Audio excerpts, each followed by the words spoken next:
Good morning, students. Welcome to the class on photochemistry, physical chemistry, photochemistry. Yesterday, we have seen laws of photochemistry, mechanism of photochemistry, and then some simple calculations for one Einstein, one photon. Today, we will look at some more concepts. We will start with the Jablonski diagram.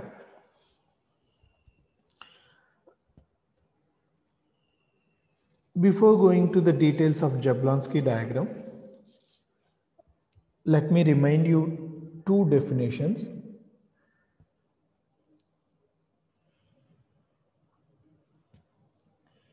What is incandescence?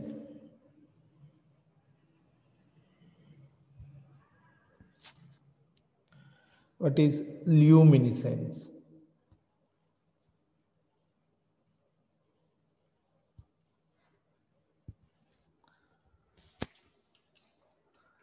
What is incandescence? Incandescence is nothing but the phenomena of production of light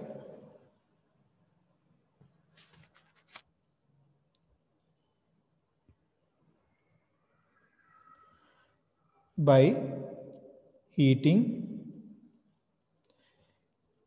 a metal bar or a filament.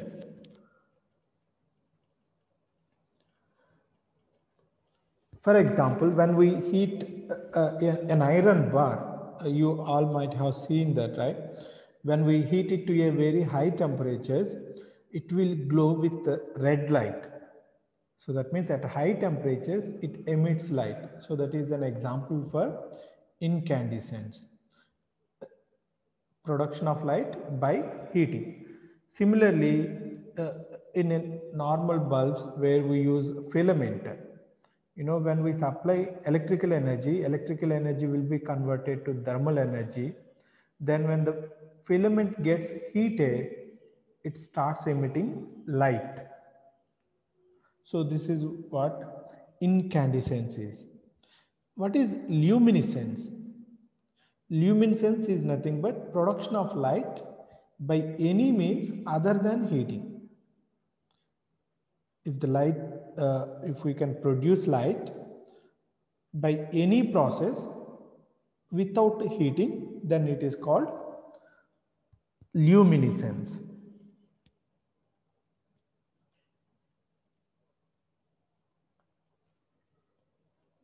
Generally, we observe UV light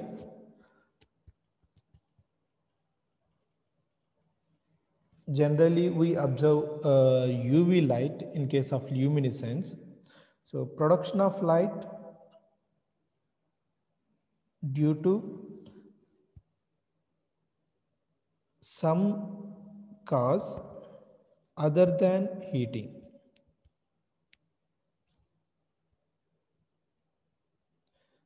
This we can also call it as cold light.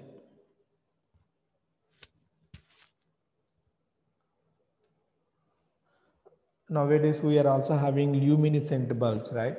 So we don't use any filament.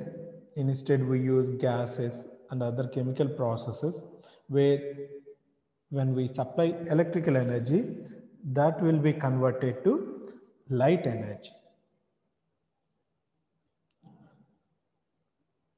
So this is what incandescence and luminescence. Incandescence means production of light by heating. Luminescence means production of light by any process other than heating. Now we will look at the Jablonski diagram.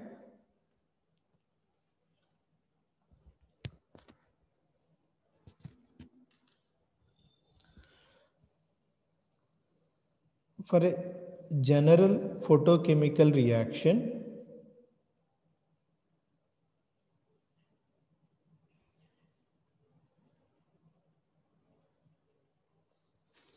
Say, for example, A is the starting material and we are supplying, we are allowing, we are passing light onto A, then the first step is it will get excited.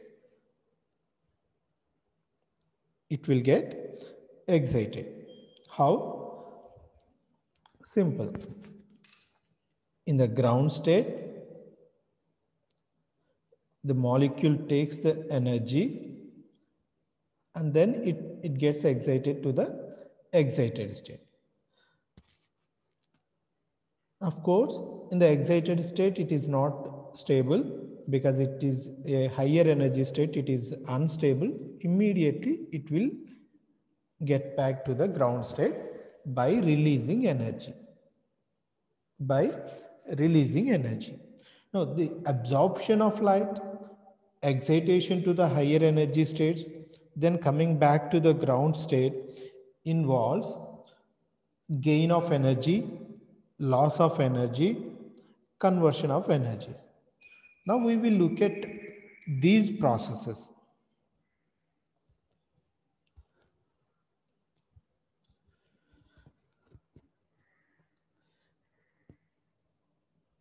Once the molecule absorbs energy, the molecule will go to higher energy excited state. Now, this activated molecule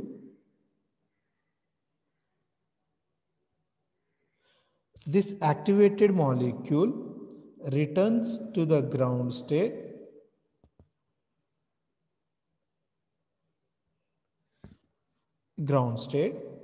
by dissipating energy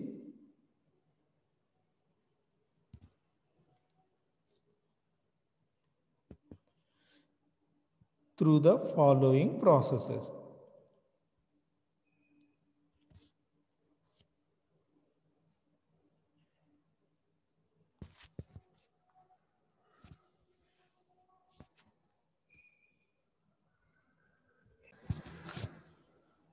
The Jablonski diagram is nothing but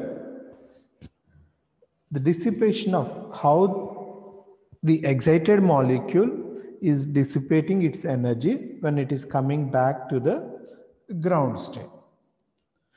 Generally, there are two different processes. One is non-radiative process.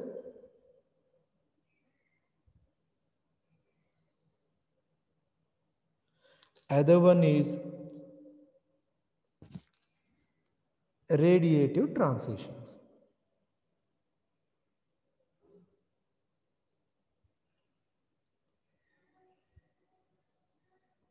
Non-radiative transitions, radiative transitions.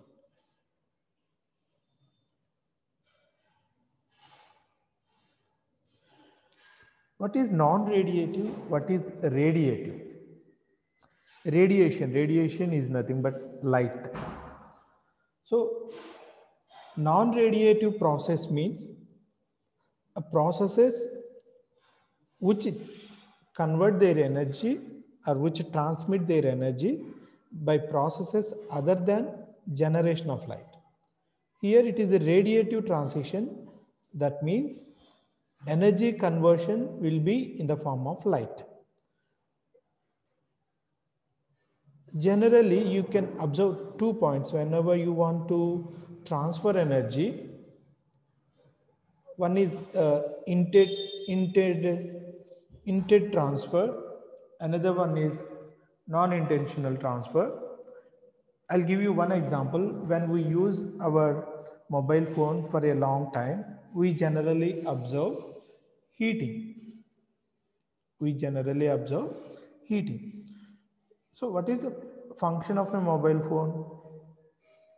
The electricity in the battery will be used for operating a mobile phone.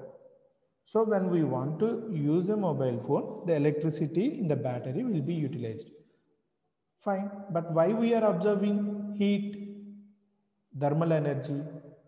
Because all the electrical energy may not be used for functioning of the mobile phone. There may be some excess energy that excess energy will be converted to heat energy. So that is why we observe heating of the mobile when we use it for long time. Similarly, here also for every energy transmission, we observe non-radiative transitions, nothing but we observe thermal transitions. Of course, here we are discussing about light transitions, so we also observe radiative transitions, right? In non-radiative transitions, we have internal conversion. In short, we call it as IC, internal conversion. We also have inter-system crossing.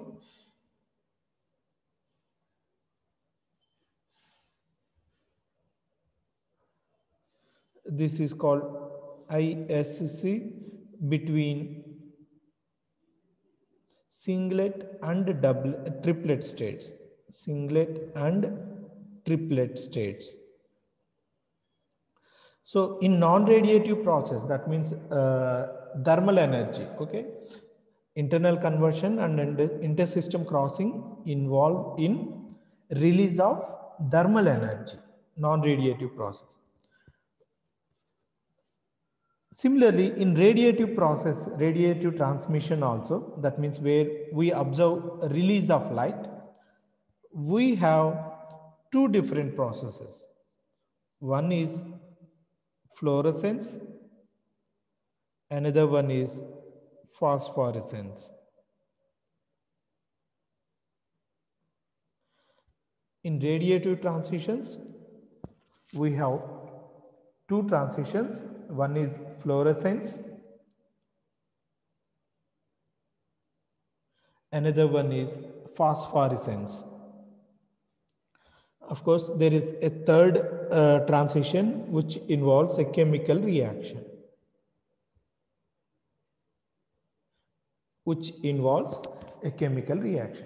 So when a molecule takes the light energy and when it gets to excited state, when it gets excited, there are these three possibilities.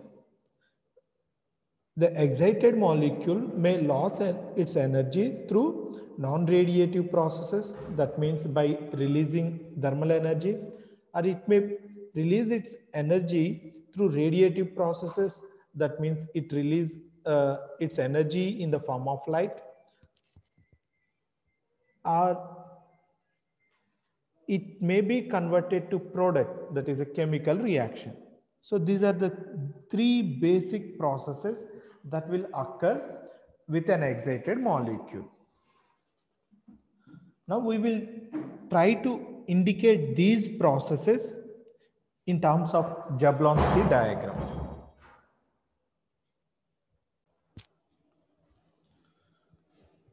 What is Jablonski diagram? Jablonski diagram explains energy transitions using energy diagram for a bond. This is energy diagram for a bond. Energy diagram for a bond, which is unsymmetrical parabola. Unsymmetrical parabola. Its shape is unsymmetrical parabola. Here in the middle, it is mean bond length. So the energy diagram is on y-axis we have energy, on x-axis we have bond length. So in the middle, we can say it is mean bond length. When we move towards left side, we can say it is decrease in bond length. When we move towards the right side, we can say it is increase in bond length. Right. In a ground state molecule, the energy profile, generally the ground state is represented with the naught. Because it is a singlet state, we represent it with the S naught. S naught. Also, there are many energy levels possible within this ground state. This is the highest level of ground state. This is the lowest level of ground state. So there are many energy levels possible within a single state. Now, when we supply light to this molecule, electrons in the ground state will be excited to higher levels. Now we will take energy profile, energy diagram of higher level also. This is excited state. So generally it is denoted by 1. 0 for ground state, 1 for excited state. S means singlet. S means singlet state. T means triplet state. Singlet state, triplet state. What is this singlet? What is this triplet? I'll explain it a little bit later. Now, in the excited state also, we have many energy levels. This is the highest level of excited state. This is the lowest level of excited state. Right. When we supply light energy to this molecule, what happens? The electron in the lowest level of the ground state will be excited to the highest level of the excited state. So when we supply light energy, that means we pass light onto a molecule, the electron in the lowest level of ground state will be excited to highest level of excited state. Highest level of excited state.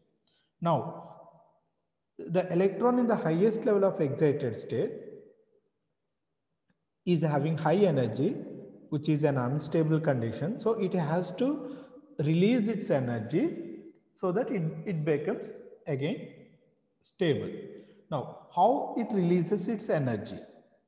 So that's what we have discussed so far, non-radiative transitions, radiative transitions. Right.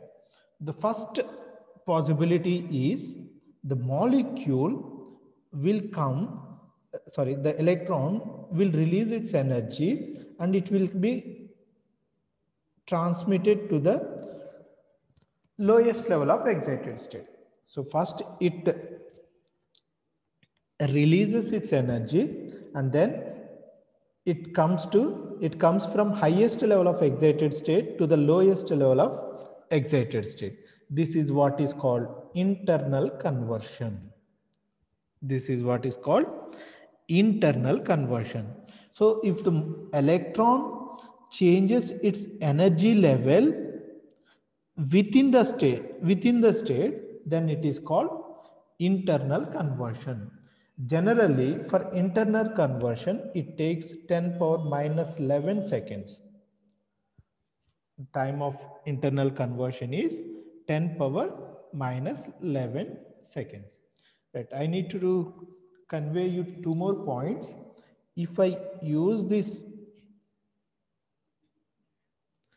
arrow in Jablonski diagram, it is non-radiative energy transition. If I use this line in Jablonski diagram, then it is a radiative transition. That means if I use this arrow, wavy arrow, it represents release of heat energy. When I use this straight line arrow, then it represents release of light energy. Release of light energy. Please remember these 2 points. Now, when the molecule takes the energy, an electron from the lowest level of ground state is excited to the highest level of excited state. And then the electron in the highest level of excited state will come back to the lowest level of excited state. So by releasing some heat energy, by releasing some thermal energy, it is transmitting from highest level of excited state to the lowest level of excited state. Here the energy transition is within the state. So that is why it is called internal conversion. It is called internal conversion. Then from the lowest level of excited state, the two simple options are, again it releases some thermal energy, again it releases some thermal energy and will come back to the ground state. Again it releases some thermal energy and come back to the ground state, or it releases light energy and come back to the ground state. There are these two possibilities. If it releases heat energy, we just observe heating of the system. If it releases light energy, then it is called fluorescence.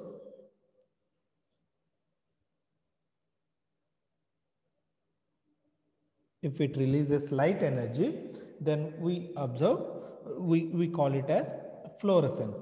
Generally, fluorescence is observed within 10 power minus 8 seconds. Within 10 power minus 8 seconds. What is fluorescence? In simple, when we pass light onto a material and we stop the light, then if we observe release of light energy from the molecule immediately. Okay, when we are passing light, molecule absorbs energy, just stop the light. Then if you observe release of light energy immediately, then it is called fluorescence. So for a radiative transition from a ground state, from an excited state to the ground state within 10 power minus 8 seconds, then it is called fluorescence. Now there is another option for this electron to come back to the ground state. For example, if there is a friend, that means another energy level with similar energy. These two are having comparable energies. This is called triplet excited state. This is called triplet excited state. It is excited state, so I am giving 1. Of course, it is also having many energy levels in this. Now, because these two are having comparable energies, but it is having little bit less energy compared to this, what happens? The electron in this state, in the singlet excited state, may be transferred to triplet state. You know, triplet state is having less energy compared to singlet state. So electron can be stabilized here because it is having less energy compared to this, and electron can be stabilized here. So the transfer of electron from lowest level of singlet excited state to the highest level of triplet excited state is called inter-system crossing. Again, this is a non-radiative process. That means it releases heat energy and then it converts to triplet excited state. So this is called inter-system crossing. Again, it is non-radiative process. That means it releases energy. Then again, from the highest level of triplet excited state, it will come to the lowest level of triplet excited state through inter-system crossing. Inter-system crossing is again a non-radiative process. Now, the molecule is little bit stable here. Why? Because triplet excited state is having less energy compared to singlet excited state. So that is why it is little bit stable here. So the electron in singlet excited state is less stable compared to electron in triplet excited state. Now, again, there are two possibilities for the electron in triplet excited state. It may release thermal energy and it come back to the ground state. We generally observe heating of the system. When it releases heat, a system will increase its temperature. Another option is it releases light energy and come back to the ground state. If it releases light energy, then it is called phosphorescence.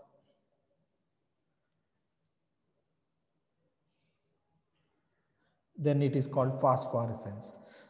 Generally, we observe phosphorescence within a time gap of 10 power minus 3 seconds. In short, what is phosphorescence? When we pass light onto a material and stop the light, and if you observe a release of light after some time gap, then it is called phosphorescence. You know, when we observe light, release of light immediately, it is called fluorescence. If we observe release of light after some time, then it is called phosphorescence. So this is the basic difference between fluorescence and phosphorescence. Fluorescence is the release of light energy when the electron transmits from singlet excited state to the singlet ground state. Whereas phosphorescence is the release of light energy when the electron transmits from triplet excited state to the singlet ground state. So this is what is called Jablonski diagram.